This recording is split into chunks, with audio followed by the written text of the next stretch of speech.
क्या भगवान सच में है या फिर भगवान सिर्फ इंसान की बनाई हुई एक कल्पना है? यह सवाल हजारों सालों से लोगों के मन में चलता आ रहा है। अगर कोई कहे कि भगवान है तो लोग पूछते हैं तुम्हें कैसे पता, और अगर कोई कहे कि भगवान नहीं है तो तुरंत सवाल आता है सबूत क्या है। यहीं से शुरू होती है सबसे बड़ी बहस। आज मैं अपने कुछ विचार आपके सामने रख रहा हूं। जरूरी नहीं कि आप उनसे सहमत हो, आप अपने विचार भी रख सकते हैं, लेकिन एक बार इस सवाल को बिना डर और बिना अंधविश्वास के गहराई से सोचिए। कहा जाता है कि ईश्वर सर्वशक्तिमान है, यानी वह सब कुछ कर सकता है। वह सर्वज्ञ है, यानी उसे सब कुछ पहले से पता है। वह दयालु भी है और पूरी तरह न्याय करने वाला भी। लेकिन यही एक बड़ा सवाल खड़ा हो जाता है। अगर ईश्वर को पहले से पता है कि मैं आगे क्या करने वाला हूं, तो क्या मेरे पास सच में कोई आजादी बचती है? मान लीजिए मैं रात 2 बजे फ्रिज खोलता हूं। अब मेरे सामने 2 चीजें रखी हैं, एक तरफ ठंडी रसगुल्ले की प्लेट और दूसरी तरफ पिछले 3 दिन की बची हुई लौकी की सब्जी। अगर भगवान को पहले से पता है कि मैं रसगुल्ला ही खाने वाला हूं, तो क्या मैं सच में लौकी खा सकता हूं? अगर मैं लौकी खा लूं तो भगवान का ज्ञान गलत हो जाएगा, और अगर मैं रसगुल्ला ही खाऊंगा क्योंकि उसे पहले से यही पता था, तो फिर मेरा फैसला पहले से तय था, यानी मैं पूरी तरह आजाद नहीं हूं। और सच बताइए, रात 2 बजे कौन इंसान खुशी खुशी लौकी खाता है? लेकिन अगर मैं दोनों में से कुछ भी चुन सकता हूं, तो फिर भगवान को पहले से कैसे पता चला? और अगर उसे पहले से पता नहीं, तो फिर वह सर्वज्ञ कैसे हुआ? यहीं से वह सवाल शुरू होता है जिसका जवाब आज तक कोई साफ तरीके से नहीं दे पाया। अब इसमें भाग्य का कॉन्सेप्ट जोड़ दीजिए। लगभग हर धर्म में कहा जाता है कि ईश्वर ने सबका भाग्य पहले से लिख दिया है। कौन कहां पैदा होगा, कौन क्या करेगा, कौन सफल होगा, कौन बर्बाद होगा।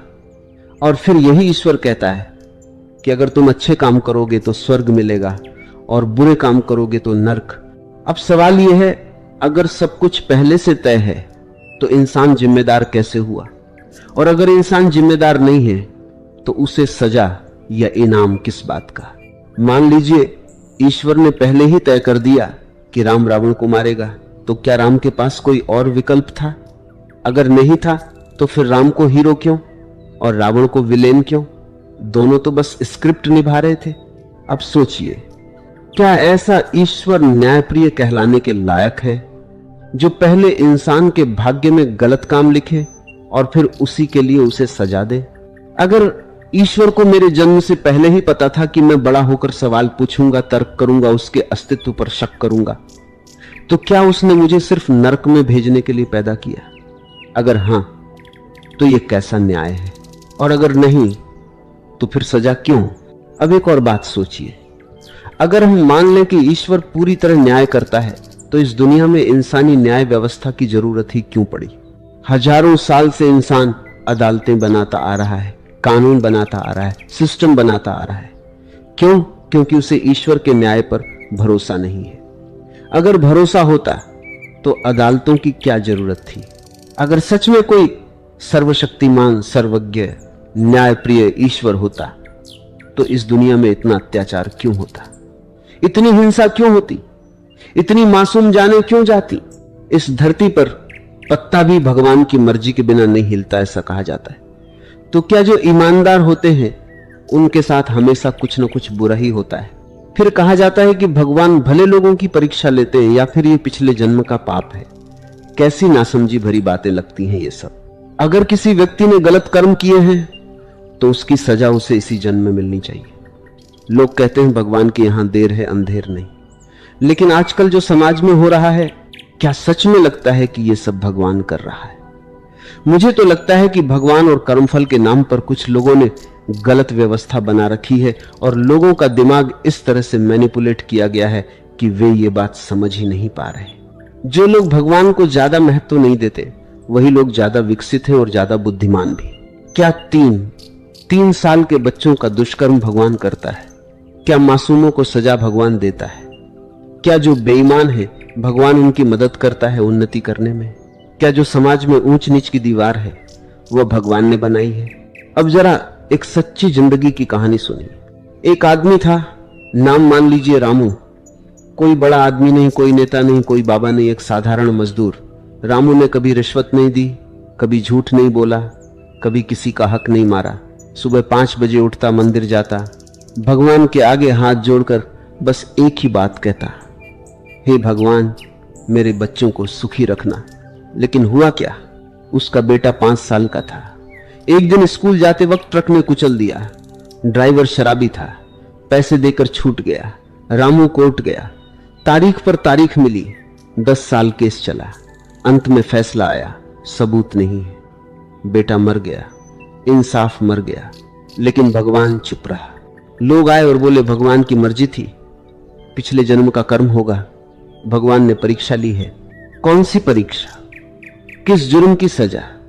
5 साल के बच्चे ने क्या पाप किया था? लोग कहते हैं भगवान भले लोगों की परीक्षा लेते हैं। तो सवाल यह है, क्या भगवान कमजोर हैं जो हमेशा अच्छों की ही परीक्षा लेते हैं? दुष्कर्म करने वालों की परीक्षा क्यों नहीं? भ्रष्टाचारियों की परीक्षा क्यों नहीं? मासूम बच्चों की ही कुर्बानी क्यों? 3 साल की बच्ची के साथ दुष्कर्म हुआ। क्या वह भगवान की योजना थी? क्या वह भी लीला थी? अगर पत्ता भी भगवान की मर्जी से हिलता है तो उस बच्ची के कपड़े किसने उतारे? भगवान के नाम पर एक व्यवस्था खड़ी की गई है जिसमें दुख को कर्म कहा जाता है और अन्याय को परीक्षा, ताकि सवाल कोई न पूछे, ताकि शोषण चलता रहे, ताकि गरीब चुप रहे और अमीर सुरक्षित रहे। जो देश, जो समाज, जो इंसान भगवान पर कम निर्भर है वही ज्यादा विकसित है। क्यों? क्योंकि वहां इंसाफ भगवान नहीं देता, कानून देता है। वहां बलात्कारी को पिछले जन्म से नहीं, इसी जन्म में सजा मिलती है। अगर भगवान सच में होता तो अच्छे आदमी को पूरी जिंदगी रोना नहीं पड़ता। अगर भगवान सच में होता तो मासूमों को कब्र में नहीं जाना पड़ता। शायद सच ये नहीं है कि भगवान नहीं होते, सच ये है कि अगर होते भी हैं तो इस दुनिया में उनका कोई रोल नहीं है। दार्शनिकों ने इसे बहुत साफ शब्दों में कहा है, अगर ईश्वर बुराई को रोकना चाहता है लेकिन रोक नहीं सकता तो वह शक्तिशाली नहीं।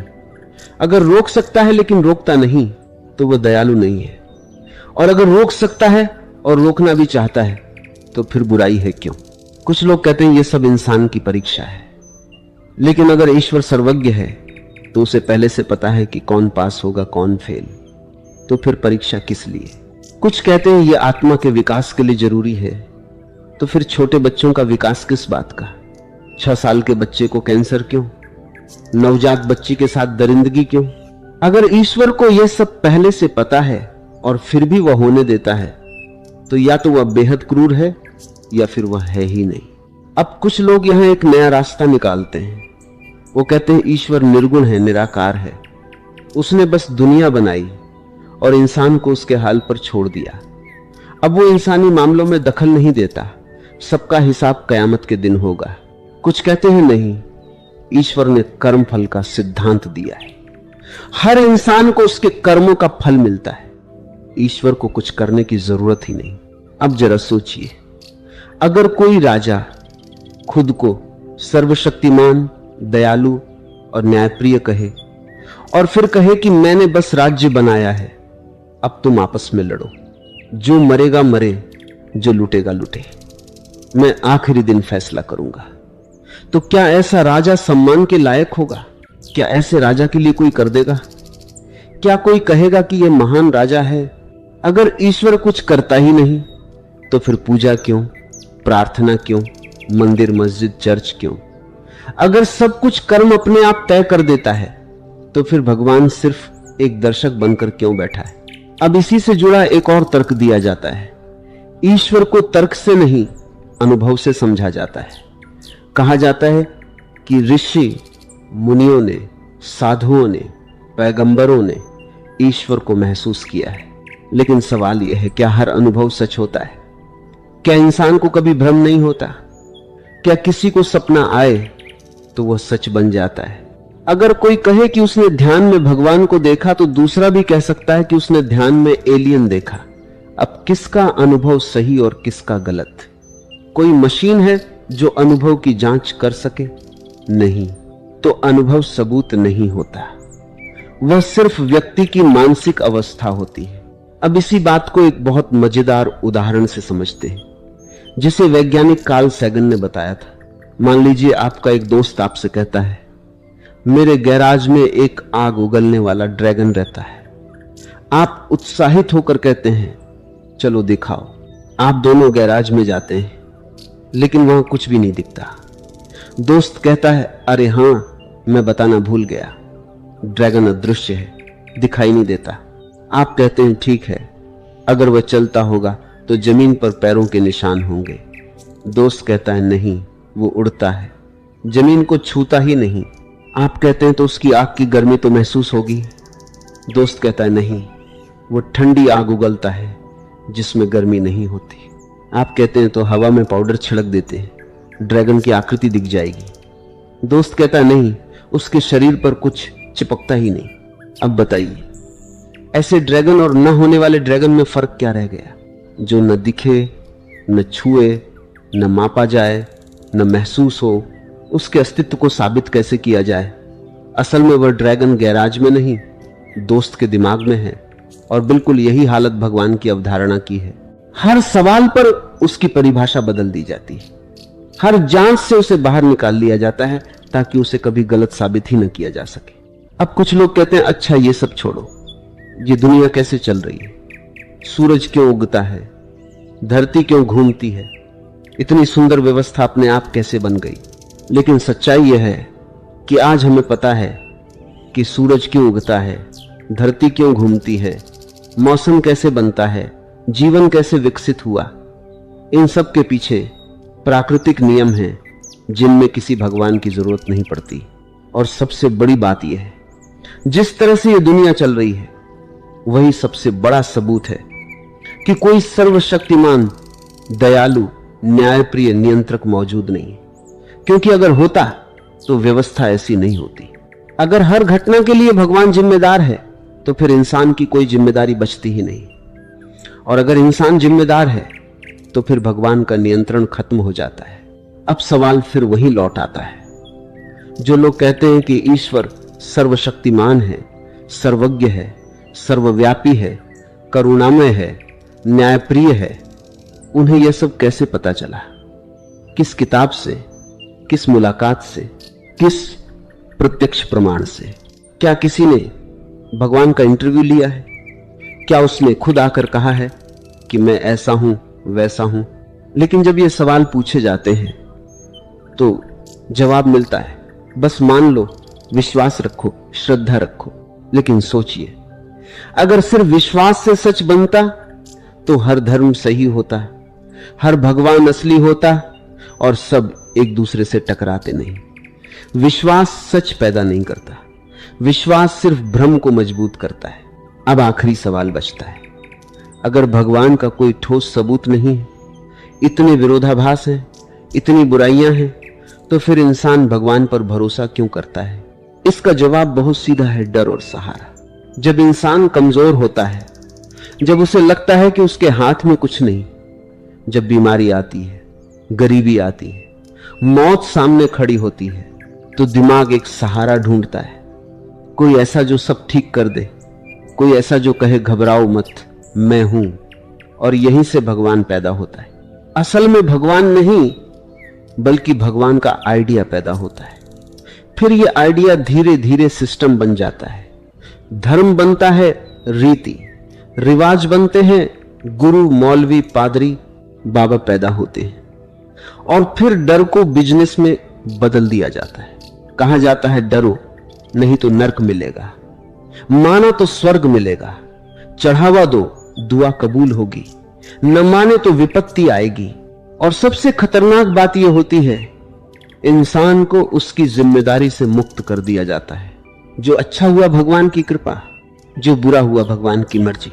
यानी इंसान ने सोचना ही बंद कर दिया। लेकिन सच्चाई यह है, अगर दुनिया में कुछ बदल सकता है तो वह इंसान के कर्म से बदलेगा, किसी आसमानी ताकत से नहीं। अगर भूख मिटेगी तो इंसान के काम से मिटेगी। अगर अन्याय रुकेगा तो इंसान के खड़े होने से रुकेगा। अगर बीमारी का इलाज मिलेगा तो इंसान की खोज से मिलेगा, किसी चमत्कार से नहीं।